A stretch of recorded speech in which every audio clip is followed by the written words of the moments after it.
पुराने समय की बात है। विजयगढ़ के राजा वीरेंद्र प्रताप एक दिन शिकार खेलने के लिए जंगल में गए। राजा शिकार खेलते खेलते जंगल में बहुत दूर निकल गए। अचानक मौसम खराब हो गया। आंधी तूफान के कारण कुछ भी नजर नहीं आ रहा था। राजा के सभी सिपाही और उसके साथी बिछड़ चुके थे।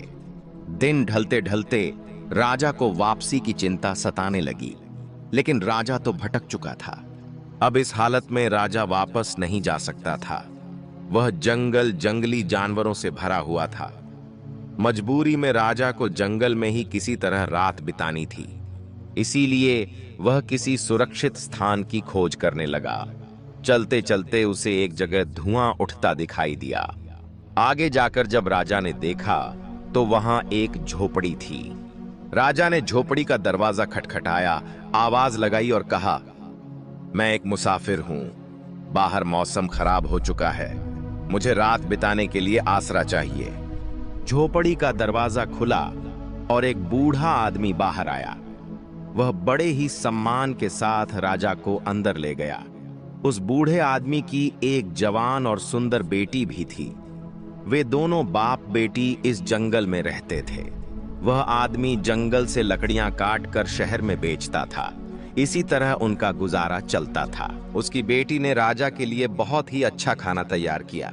खाना साधारण था, लेकिन स्वाद में बेहद लजीज था। इसके बाद राजा के लिए एक आरामदायक बिस्तर लगाया गया।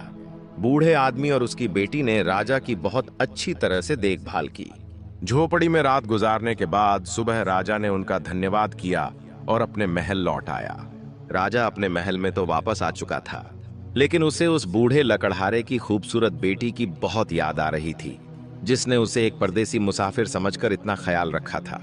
इधर राजा की शादी मंत्री की बेटी से होने वाली थी, लेकिन मंत्री की बेटी बहुत घमंडी और चालाक थी।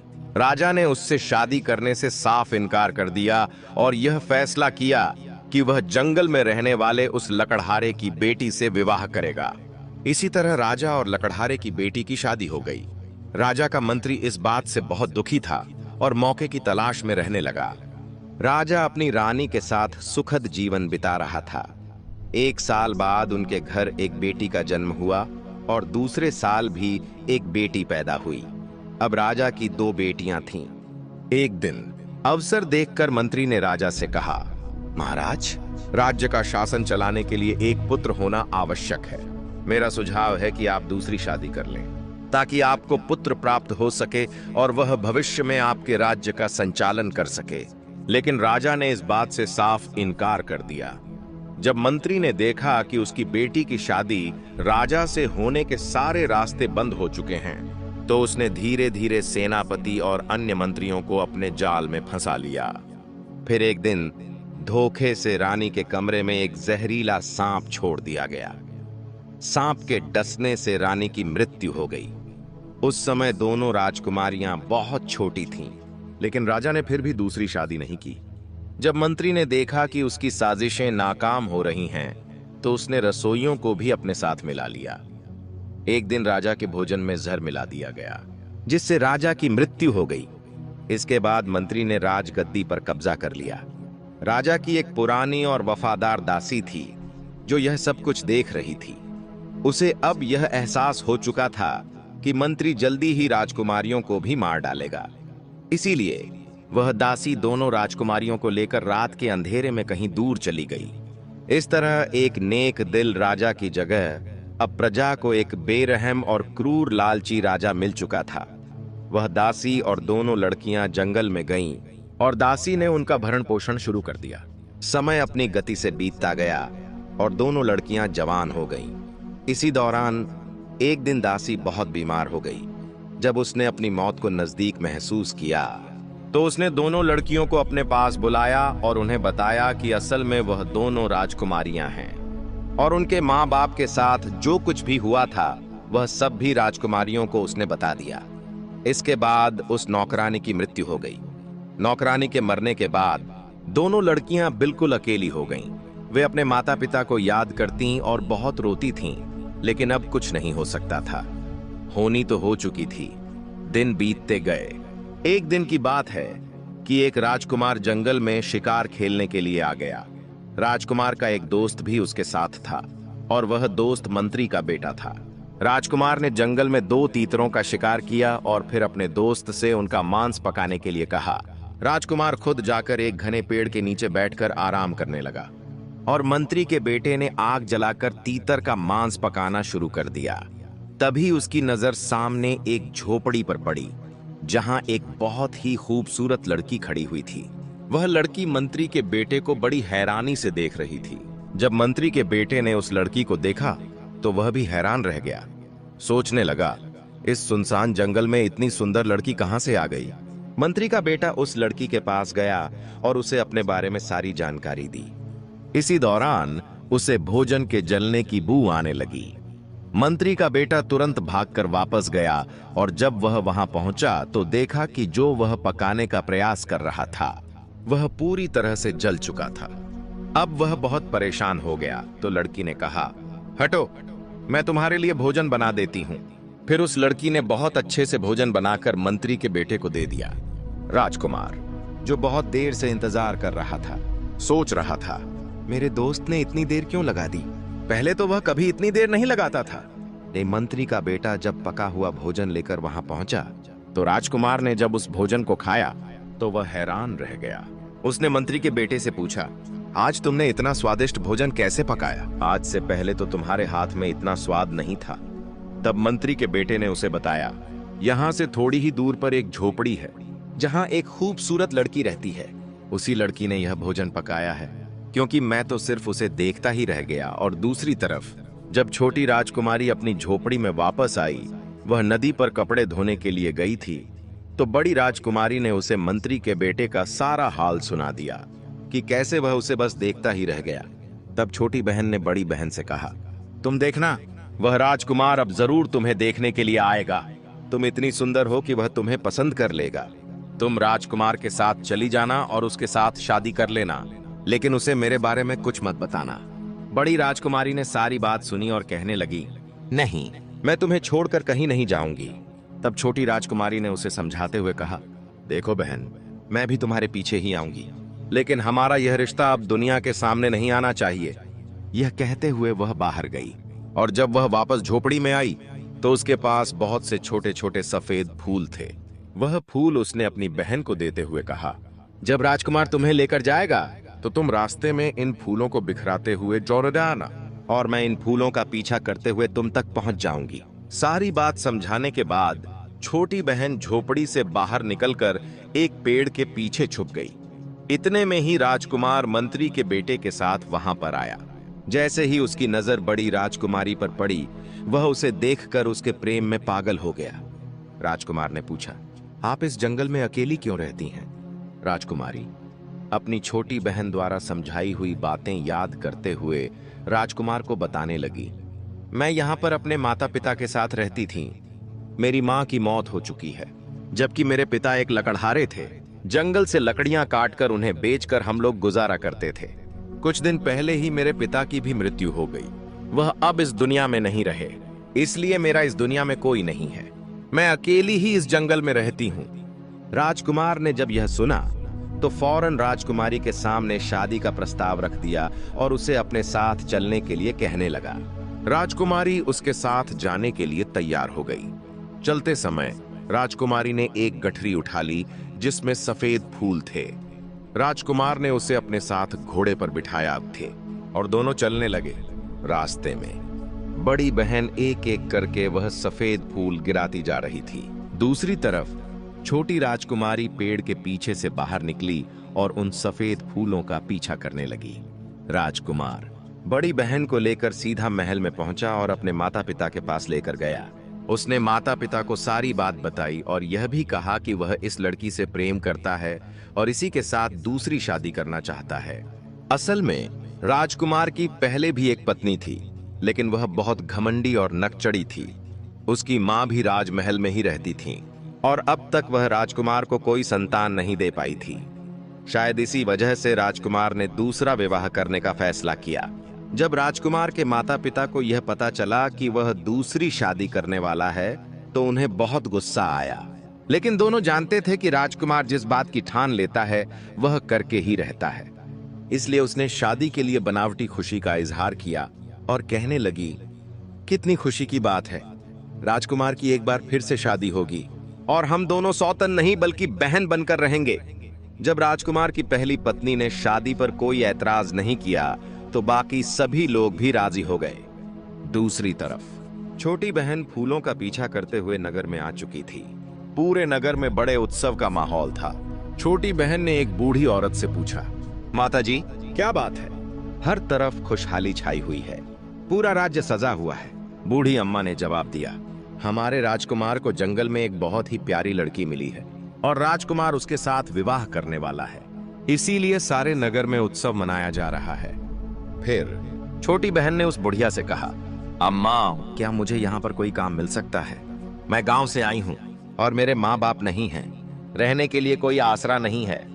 बूढ़ी औरत ने कहा, काम तो मिल सकता है, क्योंकि आजकल राजमहल में बहुत काम है, मैं भी वहां पर जा रही हूँ। उस बूढ़ी औरत की एक बेटी थी जो कुछ दिन पहले बीमारी के कारण मर चुकी थी। बूढ़ी औरत ने छोटी राजकुमारी से कहा, मुझे तुम्हें देखकर अपनी बेटी की याद आ रही है, तुम मेरी बेटी बनकर मेरे घर में रह सकती हो। असल में वह बूढ़ी औरत अपनी जवानी में महल में नौकरानी का काम करती थी, लेकिन अब बुढ़ापे की वजह से वह काम छोड़ चुकी थी। राजकुमारी ने कहा, ठीक है अम्मा, मैं तुम्हारे घर में रहूंगी, लेकिन मैं काम करना चाहती हूँ, क्या तुम महल में कोई काम दिलवा सकती हो? बूढ़ी औरत ने राजकुमारी को लेकर महल की तरफ चल दिया, जहां हर तरफ खुशियों का माहौल था। बूढ़ी अम्मा जब उसे लेकर महल में पहुंची तो सामने से राजकुमार की पहली पत्नी आती हुई दिखाई दी। वह उस बूढ़ी औरत को अच्छी तरह से जानती थी। बूढ़ी औरत ने उसे प्रणाम किया और कहने लगी, यह मेरी भांजी है और आज ही यह गांव से आई है। इस बेचारी के माँ बाप मर चुके हैं, मेरी आपसे प्रार्थना है कि आप इसे महल में दासी के रूप में रख लीजिए। राजकुमार की पहली पत्नी ने छोटी बहन को बड़े ध्यान से देखा और फिर उसे लेकर अपने कमरे में चली गई। कहने लगी, सुनो लड़की, तुम इतनी दूर से अपने गांव से यहाँ पर काम करने के लिए आई हो। मुझे लगता है कि तुम्हें अपनी गरीबी मिटाने के लिए जरूर धन की आवश्यकता होगी। अगर तुम यहाँ पर मेरी खास नौकरानी बनकर रहोगी और मेरे बताए हुए काम करोगी तो मैं तुम्हें ढेर सारी दौलत दूंगी, क्योंकि बाकी सभी दासियां इस महल में पुरानी हैं और वह मेरा साथ नहीं देंगी। तुम्हें उन सब से बचकर मेरे लिए काम करना होगा। बोलो, क्या तुम्हें मंजूर?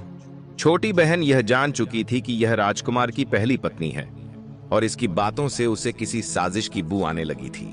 बात को समझते हुए उसे देर नहीं लगी और वह जल्दी से कहने लगी, रानी जी, मैं आपकी हर बात मानूंगी। राजकुमार की पहली पत्नी ने उसे मुस्कुराते हुए कहा, अभी तो मैं रानी नहीं बनी हूं, जब राजकुमार राजा बन जाएगा तब मैं रानी बनूंगी। छोटी बहन ने कहा, आप चिंता न करें, भगवान ने चाहा तो आप जल्दी ही रानी बन जाएंगी। ये बात यह सुनकर राजकुमार की पहली पत्नी कहने लगी, तुम तो बहुत ही काम की चीज हो, बस तुम आज से ही महल में मेरे लिए काम करने लगो और मेरे कहने के मुताबिक चलना। छोटी बहन ने कहा, आप बिल्कुल चिंता मत करिए, आप बिल्कुल बेफिक्र रहिए, मैं अपना हर काम पूरी मुस्तैदी के साथ करूंगी। इसके बाद वह दोनों बड़ी राजकुमारी यानी बड़ी बहन के कमरे में गई। पहली पत्नी कहने लगी, यह लड़की आज से आपकी दासी है, तुम्हें जो भी काम करवाना हो इससे करवा लेना। अब बड़ी बहन ने जब अपनी छोटी बहन को देखा तो बहुत खुश हुई और कहने लगी, आप कितनी अच्छी हैं। राजकुमार की पहली पत्नी कहने लगी, महल में मुझे बहुत सारे काम हैं, मैं जरा वह देखने जा रही हूँ। उसके जाते ही दोनों बहनें एक दूसरे के गले लग गईं। छोटी बहन ने बड़ी बहन को यह सच्चाई नहीं बताई कि यहाँ महल में आकर उसे क्या काम करना है। 2 दिन के बाद राजकुमार की शादी बड़ी बहन के साथ हो गई। सभी लोग बहुत खुश थे, सिवाय राजकुमार की पहली पत्नी के। छोटी बहन हमेशा सारा दिन उसके साथ रहती और सोचती रहती कि दूसरी पत्नी से कैसे छुटकारा पाया जाए। कुछ दिनों के बाद बड़ी बहन गर्भवती हो गई। यह खबर राजकुमार की पहली पत्नी के लिए बहुत बुरी थी, क्योंकि अब तक वह राजकुमार को संतान न दे सकी थी। दूसरी तरफ राजा, रानी और राजकुमार बहुत खुश थे। अब तो बड़ी बहन का और भी ज्यादा ख्याल रखा जाने लगा। इधर छोटी बहन राजकुमार की पहली पत्नी के साथ मिलकर यह सोचने लगी कि क्या किया जाए। अब छोटी बहन भी बहुत परेशान रहने लगी। एक दिन मौका देखकर उसने बड़ी बहन से कहा, हमें महल छोड़कर कहीं दूर जाना चाहिए। अब छोटी बहन यह भी नहीं बता सकती थी कि राजकुमार की पहली पत्नी उससे कितना जलती है। वह अगर यह बात बता भी देती तो उसकी बात पर कोई विश्वास न करता, क्योंकि राजकुमार की पहली पत्नी सबके सामने छोटी बहन का बहुत ही ख्याल रखती थी। बड़ी बहन यह बात सुनकर कहने लगी, बहन, मुझे यहाँ पर सभी लोग बहुत ही प्यार करते हैं। मैं तो तुम्हें उसी समय कह रही थी कि तुम भी मेरे साथ महल में चलो, लेकिन तुम नहीं मानी और तुमने ही कहा था कि अपना और मेरा रिश्ता सबसे छुपा कर रखना। तुम अगर कहो तो मैं अभी भी राजकुमार को सारी बात बता देती हूँ कि तुम मेरी छोटी बहन हो। लेकिन अक्लमंद छोटी राजकुमारी जानती थी कि इस सच्चाई को बताने से सभी लोग उसे झूठा ही समझेंगे। लोग सोचेंगे कि हमने मजबूर समझकर जानबूझकर अपना यह रिश्ता छुपाया, और यह भी हो सकता है कि हम दोनों बहनों को षड्यंत्रकारी या जासूस समझे। यही विचार करके छोटी बहन ने बड़ी बहन से कहा, नहीं, तुम अभी किसी को मत बताना। कुछ दिनों के बाद जब बच्चे के पैदा होने का समय आया, राजकुमार की पहली पत्नी ने दाई और छोटी बहन को बहुत सा धन देकर कहा, जैसे ही बच्चा पैदा हो तुम उसे उठाकर मार देना और उसकी जगह पर बिल्ली का बच्चा रख देना। छोटी बहन कहने लगी, यह काम तो मेरे लिए बहुत ही आसान है। फिर जब बच्चे ने जन्म लिया तो दाई ने बेहोश मां यानी कि बड़ी रानी के पास से बच्चे को उठाया और छोटी बहन को दे दिया। उसने कहा, इसे ले जाकर मार दो और उसकी जगह पर बिल्ली के बच्चे को रख दो। छोटी बहन ने जल्दी से बच्चे को कपड़े में लपेटा और छिपते छिपाते पिछले रास्ते से अपने घर पहुंच गई। उसने वह बच्चा बूढ़ी अम्मा को देते हुए कहा, अम्मा, यह बच्चा मेरी बड़ी बहन का है। यह बात तुम किसी से मत बताना। इसे बकरी का दूध पिलाकर पाल लो। मैं शाम तक आकर इसे संभाल लूंगी। बूढ़ी अम्मा ने उससे कोई सवाल नहीं किया, क्योंकि वह बहुत ही जल्दी में थी। छोटी बहन जब महल में वापस आई तो देखा महल में कोहराम मचा हुआ था। दाई ने सबको बताया कि राजकुमार की दूसरी पत्नी ने इंसान की जगह जानवर के बच्चे को जन्म दिया है। यह खबर सुनकर सब लोग हैरान और दुखी थे। बड़ी बहन रोती जा रही थी और कह रही थी, यह सब झूठ है, लेकिन किसी ने उसकी बात नहीं मानी और न ही कोई उससे बात कर रहा था। छोटी बहन ने एक बार फिर अपनी बड़ी बहन से कहा, तुम मेरे साथ चलो, हम इस महल को छोड़कर अपनी दुनिया बसाएंगे। पर वह नहीं मानी और कहने लगी, मैं राजकुमार से बहुत प्यार करती हूँ, इसलिए मैं उसे छोड़कर कहीं नहीं जाऊंगी। छोटी बहन रोते हुए वापस अपने घर आ गई और उसने बूढ़ी अम्मा को सारा हाल बता दिया। इस पर अम्मा ने कहा, बेटी, अब जो होना था वह हो चुका है। हम दोनों मिलकर इस बच्चे को पालेंगे। समय आने पर यदि ईश्वर ने चाहा तो सब कुछ ठीक हो जाएगा। दोस्तों, समय बीत गया और इसी दौरान राजा की तबीयत खराब हुई। उसकी मौत हो गई। अब राजकुमार का राज तिलक कर दिया गया और उसे राजा बना दिया गया। राजपाट की सारी जिम्मेदारी अब राजकुमार और उसकी दोनों रानियों ने संभाल ली। एक बार फिर से बड़ी बहन गर्भवती हुई। इस बार बड़ी रानी ने छोटी बहन को बहुत सारा इनाम दिया और कहा, इस बार तुम बच्चे के जन्म पर उसकी जगह कुत्ते के बच्चे को रख देना। इस पर छोटी बहन कहने लगी, इस बार ऐसा न कीजिए बड़ी रानी जी, क्योंकि आपकी भी कोई संतान नहीं है। आपको और राजा को भी उत्तराधिकारी की जरूरत होगी। बड़ी रानी गुस्से में आकर कहने लगी, अगर तुम्हें यह काम नहीं करना है तो मत कर, मैं यह काम किसी और से करवा लूंगी। इस पर छोटी बहन तुरंत बोली, अरे नहीं रानी जी, मैं तो सिर्फ मजाक कर रही थी। छोटी बहन एक बार फिर अपनी बड़ी बहन को समझाने लगी, दीदी यहाँ से चलो। पर बड़ी बहन कहने लगी, अब तो मैं रानी बन चुकी हूँ और मुझे लगता है कि तुम मुझसे जलती हो। छोटी बहन अपनी बड़ी बहन की इस बात से मन ही मन दुखी हो रही थी। बच्चे के जन्म का समय आया तो एक बार फिर छोटी बहन ने बेहोश माँ के पास से बच्चा उठा लिया और दाई ने उसकी जगह कुत्ते के बच्चे को रख दिया।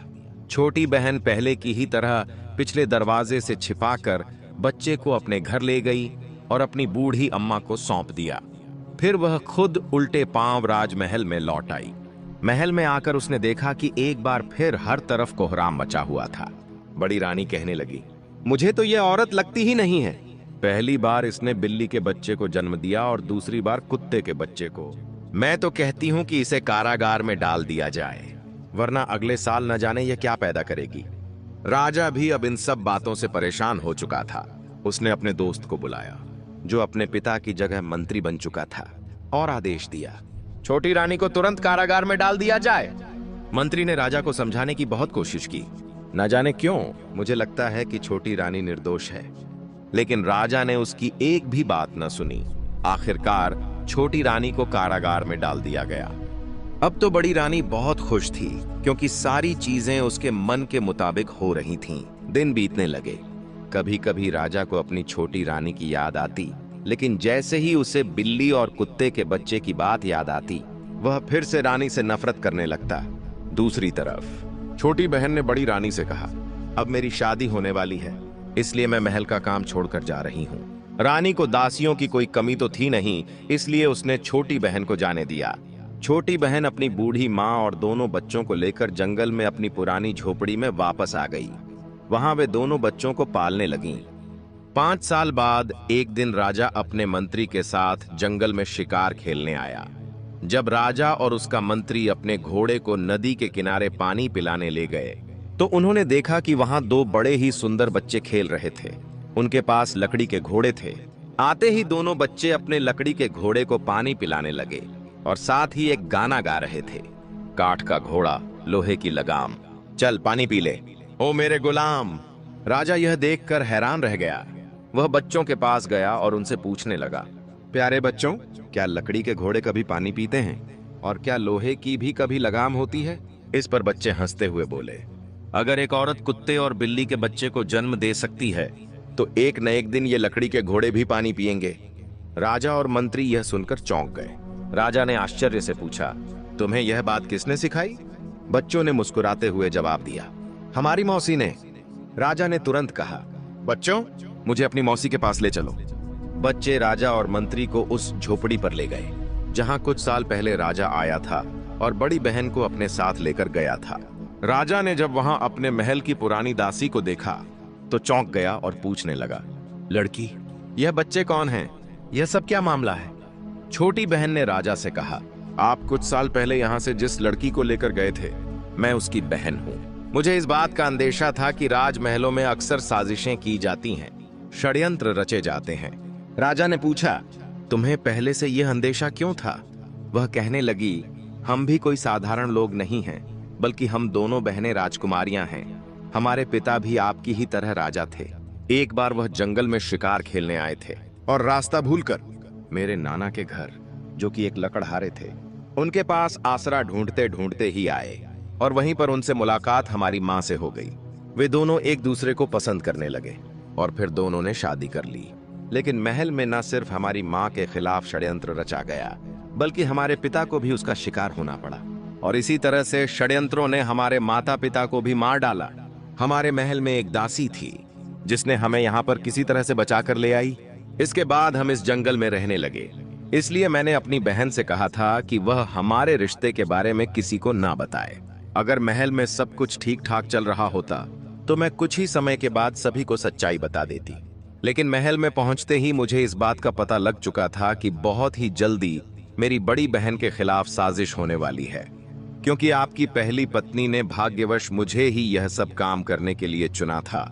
वह यह नहीं जानती थी कि वह जिसके साथ मिलकर जिसके खिलाफ साजिश कर रही है, वह दोनों आपस में बहनें हैं। इसके बाद छोटी बहन ने शुरू से लेकर अंत तक सारी बात राजा को बता दी कि किस तरह से बड़ी बहन के बच्चों को कुत्तों और बिल्ली के बच्चों से बदल दिया गया, और यह भी बताया कि ये दोनों बच्चे कोई और नहीं बल्कि आपके ही बेटे हैं।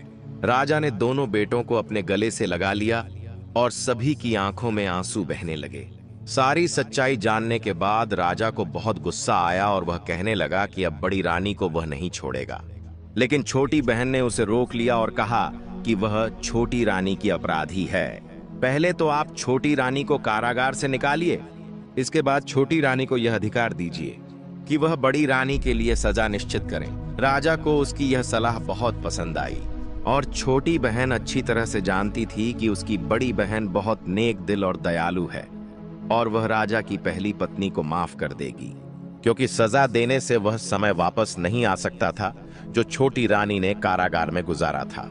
राजा ने अपने दोनों बच्चों को घोड़े पर बिठाया और फिर मंत्री को आदेश दिया कि वह राजकुमारी को अपने घोड़े पर बिठा ले, क्योंकि राजा ने यह भांप लिया था कि मंत्री की नजरों में राजकुमारी के लिए बहुत प्यार उमड़ रहा था। इसके बाद वे सभी महल में पहुंचे तो राजा ने सबसे पहले बड़ी रानी की बेड़ियां खुद जाकर कारागार में छोटी रानी के सामने उतार दी। फिर राजा ने हाथ जोड़कर माफी मांगते हुए कहा, रानी, मुझे माफ कर दो। मुझे सारी सच्चाई का पता चल चुका है और मैं तुम्हें आजाद करने के लिए यहाँ आया हूँ। छोटी रानी को कैद से निकाला गया और बड़ी रानी को उसके सामने पेश किया गया। मंत्री ने सबके सामने एक बार फिर से सारी सच्चाई बयान की। छोटी रानी को जब उसके बच्चे और छोटी बहन मिल गए तो वह उनके गले लगकर रोने लगी। फिर राजा ने कहा, रानी, आज तुम्हारे पास अधिकार है कि तुम बड़ी रानी को सजा दो। मगर छोटी रानी ने यह कहकर उसे माफ कर दिया कि गुजरा हुआ समय वापस नहीं आ सकता, और दूसरा, यह सब मेरे भाग्य में लिखा हुआ था, इसलिए मैं इसे कोई सजा नहीं दूंगी। अजब बड़ी रानी, जो कि थर थर कांप रही थी, यह बात सुनी तो वह रोते हुए छोटी रानी के पैरों में गिर पड़ी और कहने लगी, तुमने मुझे माफ करके मुझ पर बहुत उपकार किया है। अब तो पूरे महल में उत्सव की तैयारी होने लगी।